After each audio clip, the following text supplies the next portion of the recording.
We are going live now. Yeah. Okay. Good day, dear viewers. Welcome to another broadcast on Sun City Africa, a special program highlighting some of our nominated awardees for the forthcoming Africa Leadership and Philanthropy Award. And today we have one of our special guests, and in a few minutes she will introduce herself to us. Okay, so madam, kindly tell us your name and a bit about your educational background, your educational and professional background, ma'am. Good day. Thanks for having me. My name is Toyin Olori. I'm an estate surveyor and valuer. I'm the principal partner of Toyin Olori Consulting.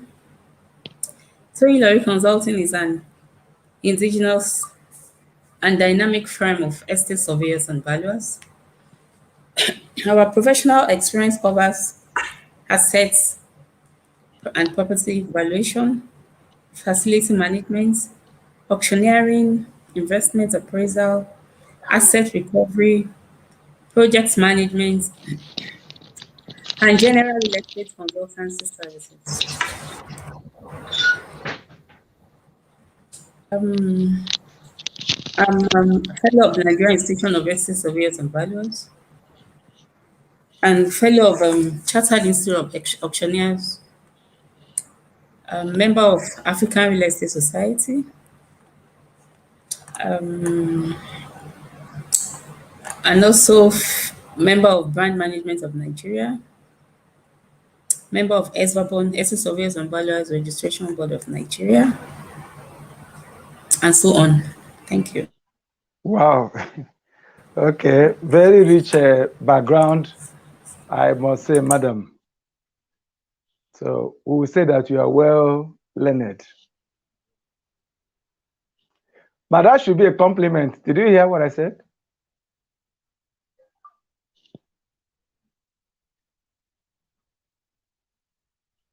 Hello?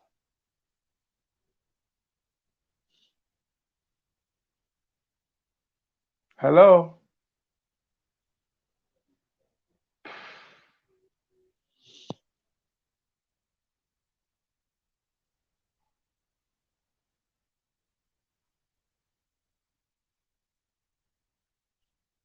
Hello?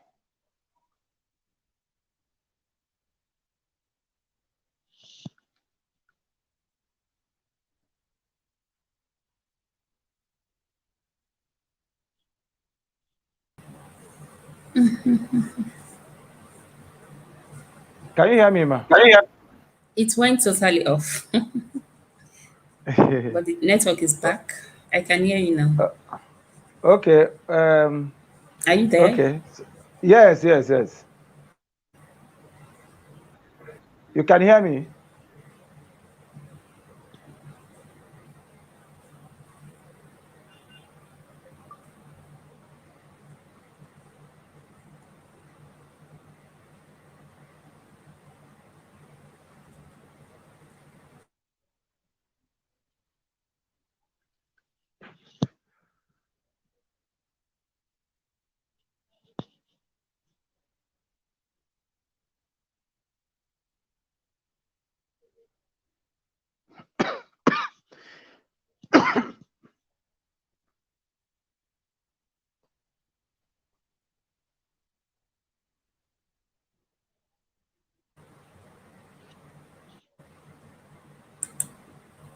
Hello?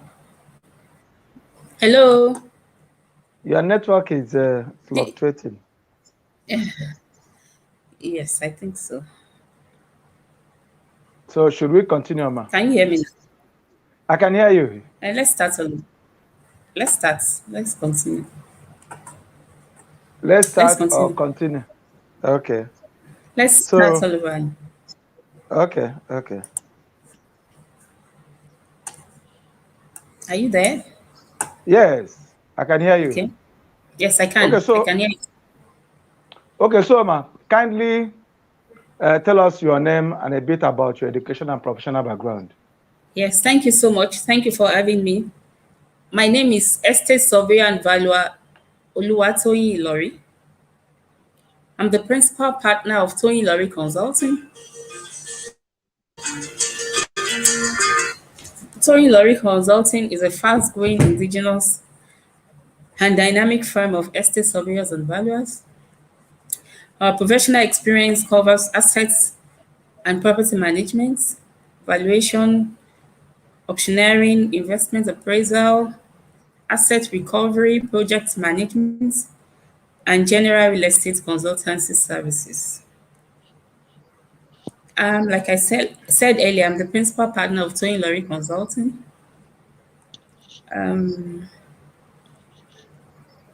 And a fellow of the Nigerian Institution of Estate Surveyors and Valuers, member of African Real Estate Society, fellow of the Institute of Brand Management of Nigeria, member of Institute of Corporate Administration of Nigeria, and member of ESVABON, Estate Surveyors and Valuers Registration Board of Nigeria. Thank you. Wow, wow.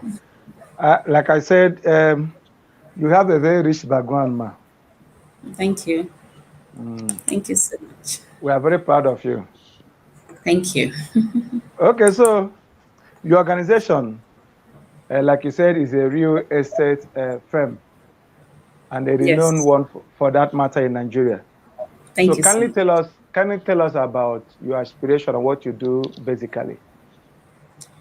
Like I said earlier, we render real estate consultancy services, and we inspire to create positive and lasting impact, and to be the only true real estate franchise that provides an excellent and consistent customer experience that is 100% to our clients. Personally, I'm passionate and always feel for others, that sees others in need. And I try to help as much as I can. Then I always have a second thought of the next minute about life. I don't give up. I always think I don't have to give up because a drop of water makes an ocean. Thank you. Yes, there is no reason for anybody to give up anyway. I don't think it is that easy to give up, especially when you know that the future is very bright for you. Thank you so much. Okay, so as an active player in the housing and subsector and a humanitarian also, with the insight you have about the plight of the less privileged in the society, what do you think is the best approach toward creating a sustainable future for this set of people, especially as regarding the housing sector? Thank you for that question. To me, the less privileged is the poor, the beggar, the pauper, and the needy. I don't want to limit the less privileged to be those without legs, those without arms, or those that has body disability. I can see the less privileged in different contexts. For instance, a tenant of many years is a less privileged when compared to a landlord as regards housing issues. And then in the same vein, a man driving a Legacy Benz is considered to me less privileged to a man cruising a Mercedes Benz. A person who does not have collateral to obtain a loan from the bank to start a business can be described to me as a less privileged. And then a parent who cannot finance the education of his children to me is a less privileged. A graduate who cannot secure a gainful employment to me is a less privileged. I can go on and on. And my own view is that poverty is not a personal choice, but it's a reflection of the society. And then how can I relate this to housing? As a professional in the housing sector, number one, I don't think I should discriminate between the poor and the rich. And one of the things I need to do, the little quarter I can contribute to the society is by advising property owners rightly on the feasible rent, although considering the property market as well to be that is obtainable on the property. Good. Most property investor wants to recoup the return on investment overnight, but believe me, this affect or tells more, affect the poor the more. And then also government has a lot to do. The government has lots of good initiative like building mass housing for the low income and the middle class. But unfortunately, this does not get to the targeted beneficiary. That's the less privileged and the poor. In the sense that most of these houses are not affordable, and at the end of the day, the rich still subscribe to them and speculate and then sell later on, leaving the less privileged to suffer. So I think one of the ways to achieve this is working more on our database in terms of statistics, in terms of identification of citizens. Like in advanced country, you can easily trace information about the citizen by just imputing or entering a unique ID, and everything about that person pops up.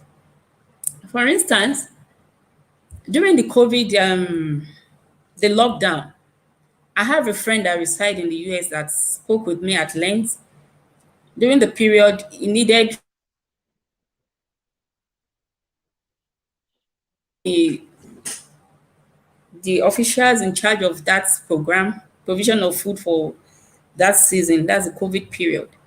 And within the twinkle of an eye, somebody pressed on his door, on the doorbell, and dropped the food item by the door. Although he didn't see the person, but it came from the social welfare or from the government. They were able to establish that that person truly needed the food item by checking his status with his unique ID, and they were able to provide for him. So we need to work, the government needs to work on that. And then the, what's it called? High cost of land registration is a problem as well. Lands are being allocated to those that speculate, keep them, they're not ready to build now. So I think government should revoke and put a caveat on land allocation that if you're not ready to build immediately, such land will be revoked and it must be implemented. It's not about stating them in the land documents.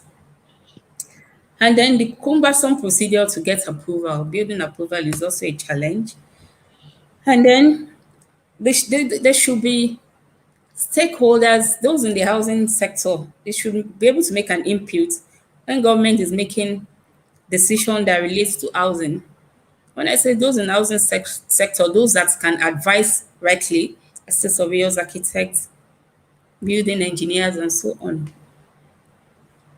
So in a sense, as an individual as well, we shouldn't discriminate. If the less privileged walk into my office and he's qualified for the job, why not? I will hire him. I don't need to tell him to go get a letter from who is who in Nigeria. And that is so common now. And at the end of the day, those that are less privileged are not given the chance to prove themselves. Thank you so much. Well, thank you, Ma. The challenges you just mentioned, they are everywhere around us. And unfortunately, we live in a state where our government, they are not futuristic in their programs. Everybody just wants to come and introduce his own 4 agendas, 7 agendas, 100 agendas. At the end of the day, nothing is done. Implementation. Yes. No implementation. It's a big challenge. It is. And government also complain about fund. Fund has become one of the greatest issue in terms of finding a middle point in helping the less privileged. I want to find out from you, Ma, how have you been able to raise funds to do some of the jobs that you are doing? Thank you for the question. Funding is a major challenge, really, and especially to those of us in the private sector, because, for instance, we solely rely on self-funding. And when I say self-funding, this is because no, we don't have access to mortgage, to loans, because of the stringent condition attached to it. The high cost of high return, what's it called? Interest rates. So I think, and it's not as if we're not getting grants from advanced country, but the major problem we have is mismanagement of fund. We still need, is a big problem and is a challenge. But basically, what rely on is self-funding. Government should make interest rates, loan accessible to the less privileged. There should be the provision for empowerment of the less privileged. It's not as if these things are not in place, but it doesn't get to the beneficiary of this program. So I think it's a challenge that government need to look to. That loans should be made available to the less privileged, to the poor, at a very low interest rate.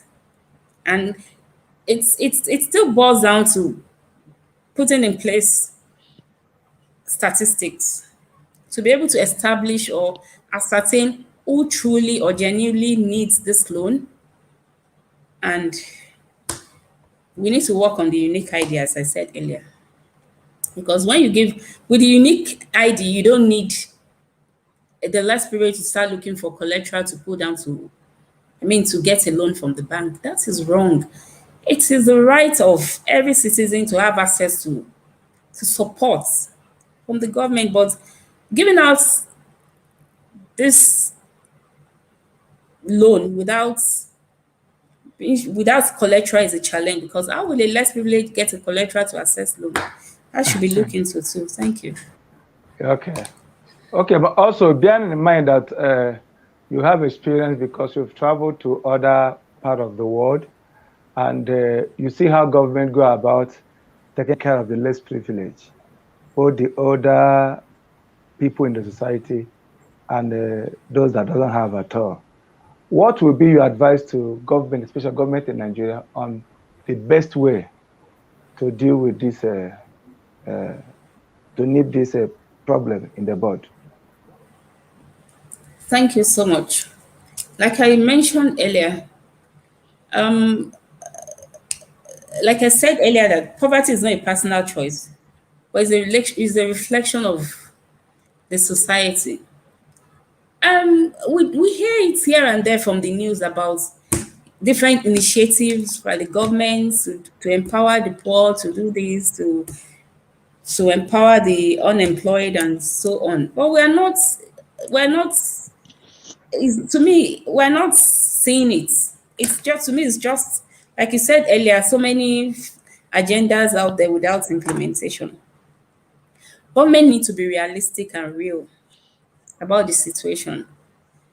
And then the policies should be put in place so that these people that are the genuine focus of the programs and initiative benefit from them.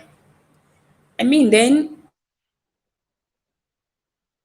accountability, there should be policies in place for to monitor what is actually going on, so that the purpose of the programs will be achieved. And then there's so many youths out there that are jobless, that genuinely want to work, but they are not getting support either from the government or the society. So government need to put so many policies in place by empowering these the youth especially to get something doing. And then they should stop discriminating. There's so many graduates out there that are qualified for particular job or slots, but because they don't know anybody to help or who is who in the society, they don't get it. So I think another problem is discrimination. Thank you. Wow, discrimination. That's a very big issue in Nigeria because our politicians, it's either you belong to them or you are not part of them. You know, if you don't belong, be sure you're not going to get anything from the government. It's unfortunate. That's the reality in our sphere. But it's okay. Let's move on, ma. Amazingly, you've been nominated for the African Leadership and Philanthropy Award, especially your organization, because of the good work you are doing. Please tell us how that makes you feel, ma. Thank you for this huge honor. I feel so, I feel proud. I feel on top of the world. And to me, I will not take this privilege for granted because thank you for pulling me out of so many to honor us. God bless you. And with this too, much is given, much is expected. I'll continue to contribute my little quarter to be passionate and always feel for others in need and help with the much I can. When I say help, it mustn't be monetary. It could be giving word of advice, encouraging the less privileged, you know, and the way we treat the less privileged can make it's a lot. It tells so much. It can go a long way to help. If you discriminate the less privileged, they will feel so. It can result to depression. So I will try and contribute my little quarter to encourage the less privileged, give the little I can give, monetary advice, help in any way I can. Thank you. Wow, okay. That's a good one. Contributing your own quota. And I think if everybody decide to contribute their own quota, our world will be a better place. I'm very sure. That's true. Okay. So the issue of street urchins, the issue of our young girls on the streets has gotten to an alarming proportion.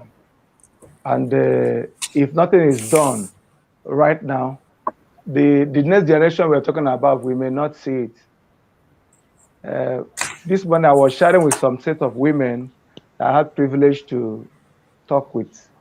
And I was telling them that every society should guide their female folk because build a woman, you build a nation.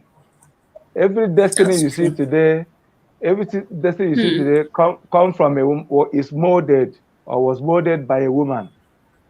And so if we don't take care of these people in our society, the men should get ready to run away because when it will come, we won't be able to stand it. So the issue of street girls has become a very big challenge in our society. And I want to say that Seed Foundation, in collaboration with Sunset Africa, is finding a way to nip this problem in the bud. What do you think is the best approach to helping the young girls on the street come out of the street and get themselves involved in meaningful ventures? Thank you so much. Um, Getting the young girls out of the street is a very good initiative. And but when you get them out of the streets without engaging them, they will definitely go back to the streets. I feel there should be a good collaboration between the government and the NGO, those that have this good initiative, in terms of funding, so that they can be empowered. In It could be skill acquisition, it could be education. The good thing about education is that it has nothing to do with age. You can always go back to class at any age. And Now, bringing them out of the streets, you first have to cancel them and let them know the negative effects of street life. And after counseling and giving them good and proper orientation, they can begin. They can get empowered with different skills. Could be hairdressing, could be makeup and other tailoring, fashion, baking, catering services, and so on. I know this cannot be achieved if there's no funding. So I think it's a good initiative, taking them out of the street, but they need to be empowered. Thank you. Okay, ma. Okay, thank you so much. The polarization of NGOs has kind of bring a kind of distrust among in the society. Okay, so I want to ask you, ma, tell us what do you think is the best approach to collaboration between governments, professionals, corporate organizations like yours, and ensuring that everybody gets involved in taking care, in intervening in this societal challenge. Thank you. Um,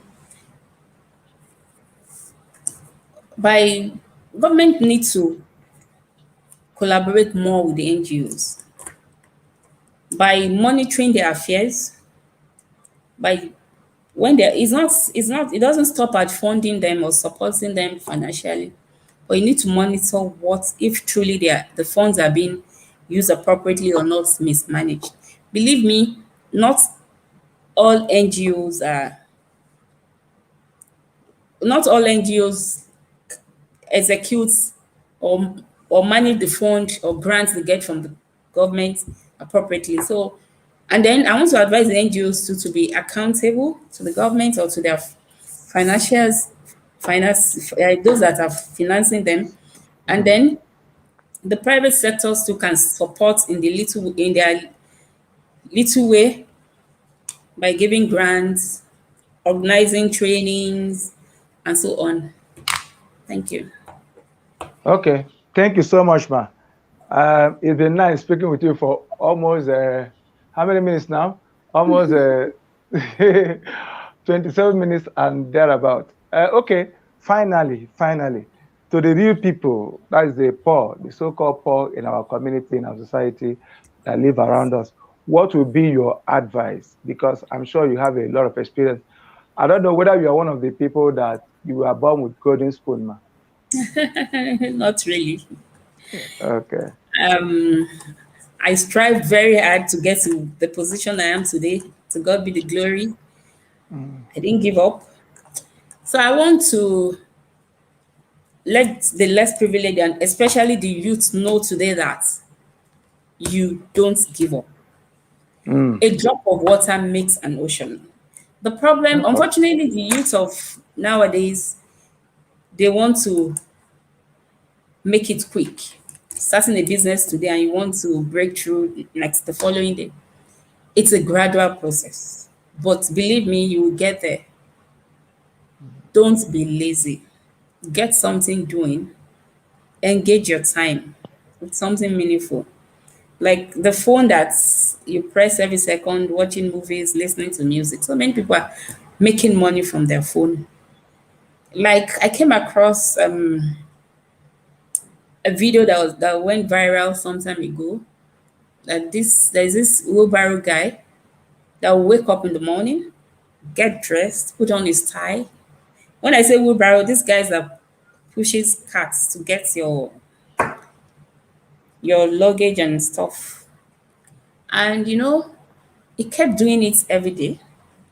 But fortunately, he met somebody that changed his status, somebody that changed his story because he put his best, he put his all in what he was doing. He didn't say, I'm a wheelbarrow guy, I don't need to look good. And what I'm saying is looking good doesn't mean you should get a designer wear from Gucci or whatever. You can get a bend down select and two sheets and you look good. And the bottom line is what you find yourself doing, put your best. and leave the rest. But don't be lazy and don't give up. Thank you. Wow, what you find your hands to do, put in your very best. That's the very best place to anchor today's event. I want to thank you so much, Ma, for finding time to be with us on Thank you. Sunset Africa Leadership and Thank Philanthropy you so Award much. interview. Thank you. Thank you Thank so you. much.